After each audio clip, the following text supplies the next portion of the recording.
So I've always said inertia and apathy seem to be two great forces in personal finance. People don't care and they don't do. If you do and care, it makes a big difference in your life. This podcast encourages and empowers you to create your own unique real story, develop your own unique real statement, and discover your own unique real self. The power is yours. Good morning, Jordan Goodman. Previously, episode 135 of the 12-Minute Convos podcast, 2 years, 8 months, 24 days, and 23 hours ago. Be empowered, take control, take action. Don't be a victim in the personal finance field, and you can do really, really well. Jordan, it's a great pleasure to connect with you. Please tell us what is new. Well, I'm going to give you some specific. I like to make the most of our 12 minutes here. So one of the things that's new is the ability to pay your mortgage off faster. And now interest rates have dropped since we last spoke, so you can do it even faster. There's a strategy called mortgage equity optimization, which literally allows you to pay off a 30-year mortgage in about 5 to 7 years on your existing level of income. People don't think it's possible, but it actually is. Now, this is something you spoke about, but just to be clear to our amazing audience, this is specifically a conversation for the US, or would you say this is applicable anywhere in the world? Anywhere in the world. Absolutely anywhere in the world. So you use what's called a home equity line of credit, or a HELOC, H-E-L-O-C, which is a liquid line against your house, like a second mortgage. You put money in, you can take it out whenever you like.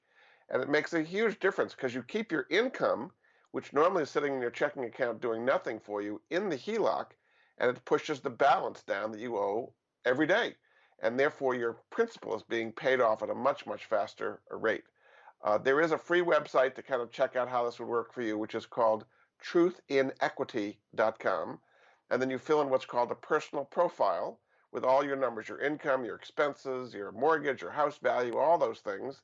And it's going to say, okay, based on what you're doing today, it's going to take you 28 years to pay off your mortgage. With the numbers you just gave us, it'll be 5.2 years, whatever it comes out to be. And they show you step by step how to do it. So we've just saved your listeners 25 years off their mortgage and tens of thousands of dollars in needless interest. I've learned that with money, there's always a risk, right? There's no all-in-one package that's just golden roads. What is one disadvantage of doing something like this? The home equity line of credit is a variable rate, so rates could go up. In fact, they have gone up somewhat, although they're coming back down again. So if rates went up, the interest rate you would pay on that HELOC would be higher. But the way you're counterbalancing that is you're paying off the principal faster. So even if the rate is higher, you're paying less interest because you're paying on less principal. Yeah. But that is the main risk of this, is that interest rates could go up. That's wonderful. Now, you've stayed core to the financials, the debt removal. Since we last spoke, it seems as though we just spoke yesterday, and you're speaking practically the same way. How does it make you feel, Jordan, to look back from now to then, see how you've set this goal, set your passion, and stay true to it? I love to help people, and this is one of the biggest areas where they have a problem. In the case of the mortgage optimization we just talked about, they don't even know there's a solution available. They just think you have to pay your mortgage for 30 years and there's nothing you can do about it. Indeed, there is. So it makes a big difference to be able to help people. And I got emails from your folks last time, and we're always glad to get them at moneyanswers.com.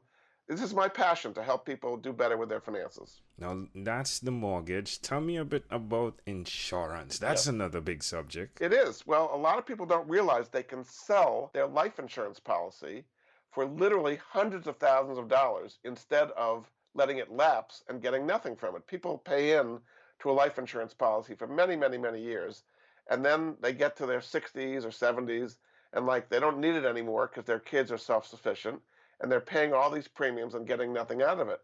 There's what's called the life settlement market, where people can sell their life insurance policies to various institutions, and then the institutions become the beneficiaries and pay the premiums. You get a bunch of cash up front, and then when you die, they get the death benefit. So say you had $1 million policy, and you were 75, say, for example, and you sold the policy for maybe $300,000 to a hedge fund. They give you $300,000 now, which you can then invest for your own income. When you die, they get the $1 million. So it works for both sides. The people it doesn't work for is the insurance company, because they're still on the hook. They would love to get off the hook. So The insurance company is never going to tell you this is an option because they'd rather that these policies lapse. There's a website that can help you find this, which is called Life Insurance Settlements. So their website is lisettlements.com. They've got a phone number too, 877-485-6681. And they put buyers and sellers of life insurance policies together. So your listeners would be sellers of policies. And there's tons of people wanting to buy these policies. And so there's a way, again, of getting an asset to be worth a lot more than you ever thought possible that you'll never hear about from the life insurance company. So is that similar to, could we say that it's like a reversed mortgage for your life insurance? In a certain way, a reverse mortgage is where you're taking income out of your house after the equity you built up all these years. With a life insurance policy, you may have cash value. You can do this with a term policy as well. So you just have to convert it into a cash value policy. But if it has what's called a convertibility privilege, you can do it with a term policy or cash value. In a similar circumstance, somebody who's retiring or near retired, and actually the older you are, the more you're going to get, and the sicker you are, the more money you're going to get, because the people buying the policy would rather that you not stick around for 20 years. They'd rather you stick around for 5 years so they get their payoff quicker.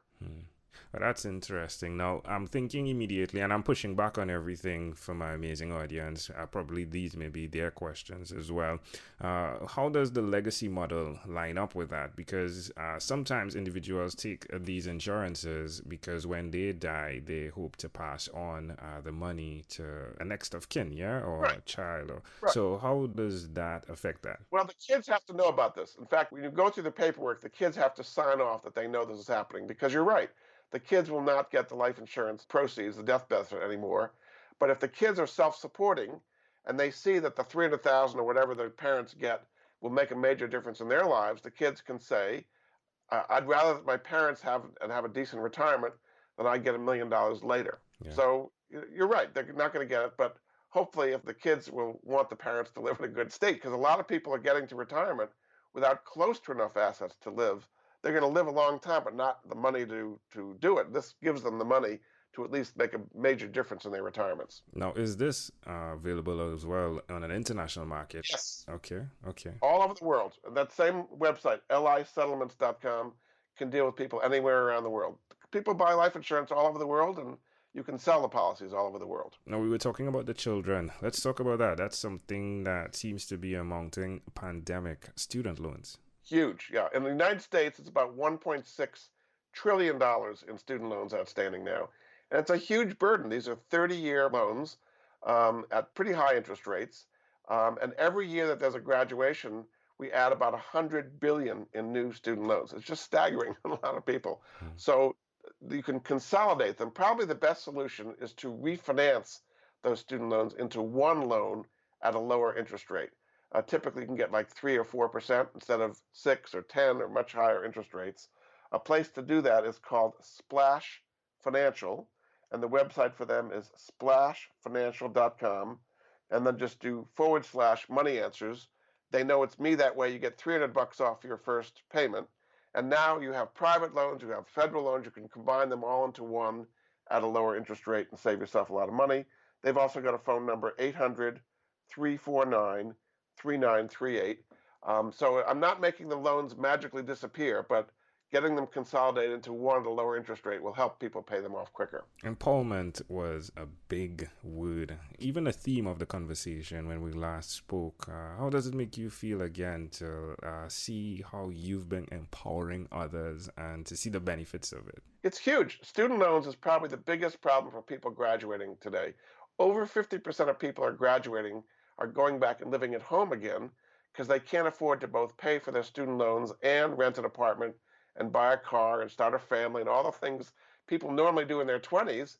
They're waiting now to their mid-30s to do that because they have to pay down these student loans so much. So empowering them to get them down to a lower interest rate certainly feels good because it's a huge burden for this generation. There's an interesting part of our conversation as well in terms of it seems as though you go through challenges for yourself and then it seems as though you fix it and you fix it really quickly. I mean, at the age of 1, you shared on the disease you had. You weren't too well, but then you said you went on to live such of a healthier Correct. life, yeah? Exactly. It's the same with the finances. I mean, people go through tough times, Yes. but if they have the right tools and resources, they can come out of it on the other side and do much better. I mean, just look at what we've talked about during our little time together here. We've had people pay their mortgages off instead of 30 years in 5 to 7 years. We've had them get hundreds of thousands of dollars for a life insurance policy they never even thought they could get anything for. And we've helped them consolidate their student loans to much lower interest rates to pay those off quicker. So those are just 3 ideas I have among many at moneyanswers.com that'll hopefully help your listeners do better with their finances. Love it. Now, Master Your Debt, a book that you wrote, is also a place that we can get more information from? Absolutely. I have that in the bookstore at moneyanswers.com. And I go into these strategies and many more things, how to improve your credit score. Just there's a whole bunch of things a lot of people are not educated about.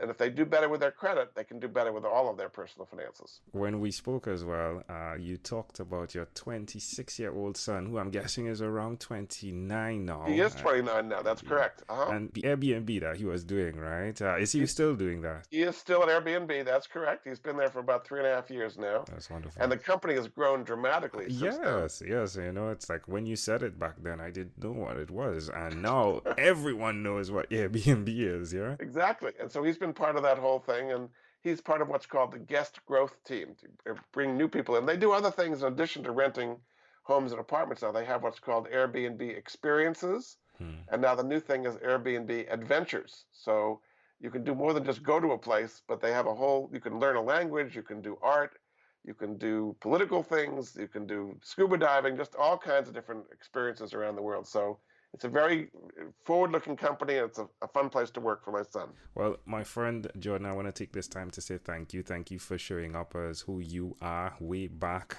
as episode 135, 2 years, 8 months, 24 days, 23 hours ago. It's really great to see that you've stuck to the thing you've decided is what is your life's purpose. And I do thank you for now being the foundation of what the 12-Minute Convos podcast is. Thank you. Thanks so much. You've done some wonderful things around the world and helped so many people as well. So people really enjoy what you're doing. I appreciate that. In closing, is there anything else you'd like to share with our amazing audience? Take action. Okay, I've given you some great resources, but if you don't put action behind it, it won't help you. So I've always said inertia and apathy seem to be 2 great forces in personal finance. People don't care and they don't do. If you do and care, it makes a big difference in your life. Love that. Jordan Goodman, thank you for being on What is Inspired by 12-Minute Convos with Angel Jones. This podcast is produced by Pod Edits. Visit podedits.com for professional podcast publishing.